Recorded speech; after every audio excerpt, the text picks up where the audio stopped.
Mezzo abbiamo fatto 20.000 km chiunque. Che guarda. Ma fai tu.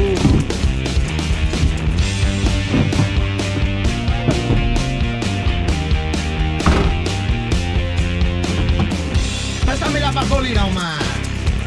Pesa la válvula così li mette in moto.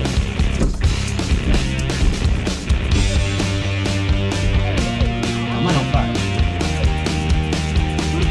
No, è una protezione.